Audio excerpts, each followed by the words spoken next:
Bienvenue à Ressources pour besoins particuliers, engagement familial et lien avec les familles. Communiquer avec les familles. Dans la communication avec les familles, il est important de privilégier une approche ouverte dès le début, afin d'établir une relation positive qui permettra d'éviter un nombre de problèmes. Les communications avec les familles doivent être entretenues continues. Veuillez tenir compte des considérations suivantes qui vous permettront de mieux communiquer avec les familles. Évitez les questions spécifiques. Posez les questions que vous poseriez aux parents de n'importe quel enfant.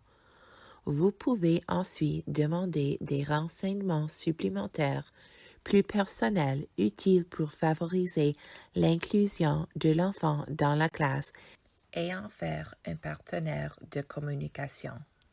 Comment l'apprentissage se fait-il? L'acquisition de connaissances au sujet des enfants à partir de multiples perspectives aide les éducatrices et éducateurs à s'assurer que le programme tient compte des caractéristiques uniques et diverses des familles et des communautés dans lesquelles vivent les enfants. Il n'y a pas d'approche unique. En particulier, les programmes doivent tenir compte des origines culturelles et linguistiques des enfants et des familles. Voici Ragad, une animatrice d'inclusion, ayant des exemples des questions à poser aux familles. Quelles sont les plus grandes forces, les plus grandes compétences de votre enfant? Quels sont vos craintes et vos préoccupations? Voudriez-vous nous transmettre de l'information qui pourrait faciliter les apprentissages de votre enfant? Fréquentez-vous des partenaires de la communauté que nous pourrions accueillir dans notre centre? Quand et comment communiquer? Savoir quand et comment communiquer avec une famille est essentiel pour établir des liens. On peut lire à la section Relations attentionnées et efficaces de notre code d'éthique. Communiquer avec les enfants et les familles en étant équitable, inclusif et respectueux de la diversité. Ils sont des auditeurs réceptifs, offrant encouragement et soutien en répondant de manière appropriée aux idées, préoccupations et besoins des enfants et des familles. Voici Nicole, une animatrice d'inclusion, qui donne quelques exemples des moyens de communication aux familles. Pour communiquer avec les familles, demande-leur si elles souhaitent être impliquées et participer à des projets en classe, par exemple en partageant des photos ou des recettes. De plus, afin de favoriser l'inclusion, informez-vous des ressources que les familles utilisent. Si vous connaissez d'autres organismes susceptibles de leur venir en aide, créez une liste de ces organismes et joignez-la à notre bulletin d'information. Contexte linguistique et culturel. Partagez des informations qui respecteront les droits des milieux culturels et linguistiques de toutes les familles. Cela inclut la connaissance des caractéristiques concernant les genres, les statuts et les formes de salutation propres aux différentes cultures. Notre code d'éthique reconnaît cela à la norme 1, Relations attentionnées et réactives.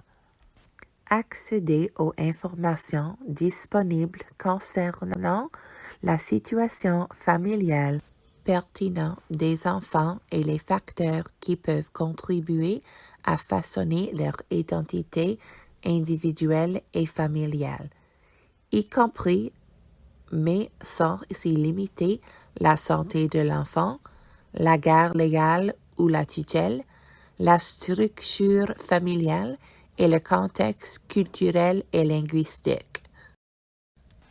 Voici de nouveau Nicole avec quelques exemples sur la façon d'entretenir la communication avec les familles au sujet de leur culture et leur langue d'origine. Compte tenu du contexte culturel et linguistique, utilisez une langue courante.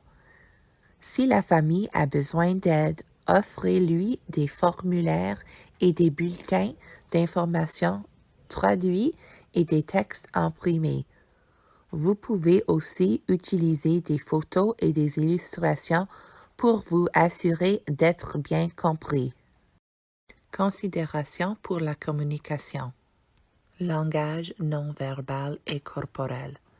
Comprendre les signes lancés par le regard, la posture et la proximité.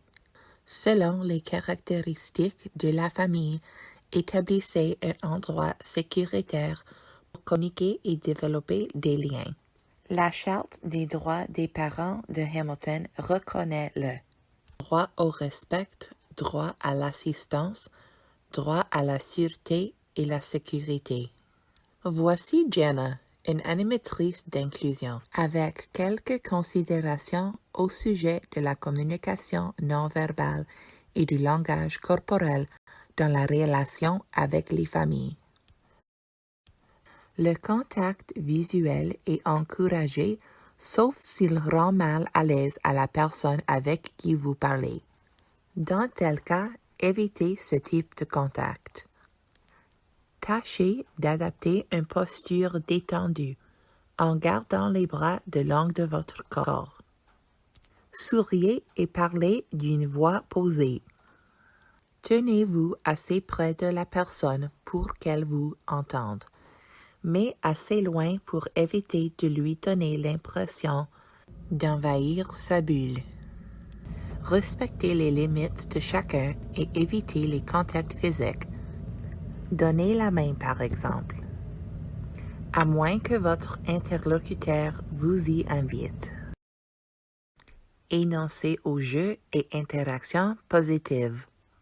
Les énoncés au jeu peuvent aider à élargir la conversation, permettre d'obtenir des éclaircissements, faire participer la famille et favoriser la recherche collaborative. Connaissances sur les apprentissages.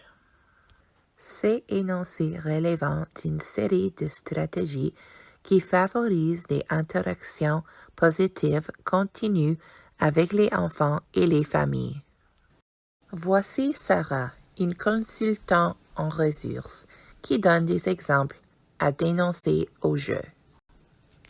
Les énoncés au jeu favorisent leur interaction positive avec les familles.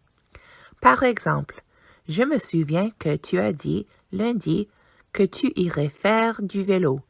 Comment s'est déroulée ta promenade? J'ai remarqué que Johnny se débrouillait très bien à vélo.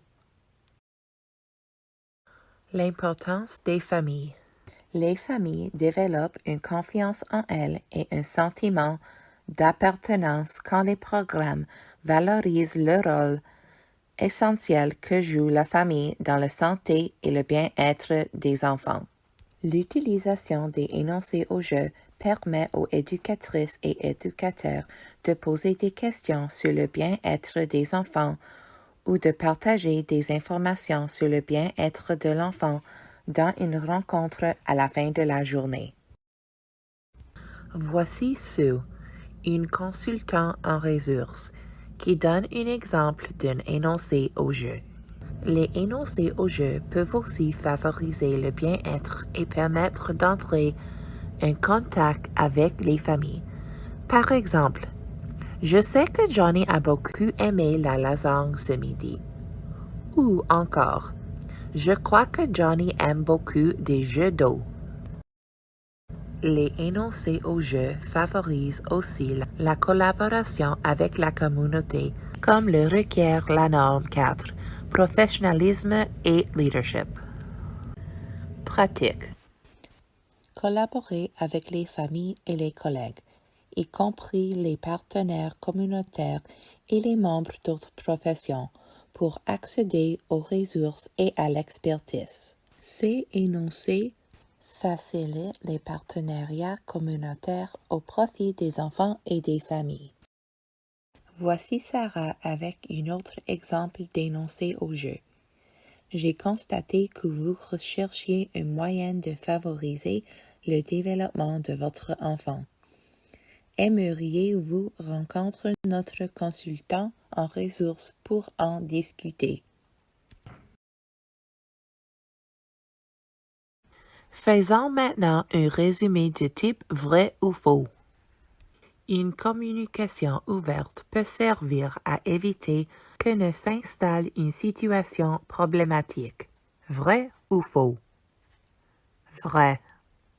Le code d'éthique stipule dans la norme 1 Relations attentionnées et réactives, communiquer avec les enfants et les familles en étant équitable, inclusif et respectueux de la diversité. Vrai ou faux? Vrai.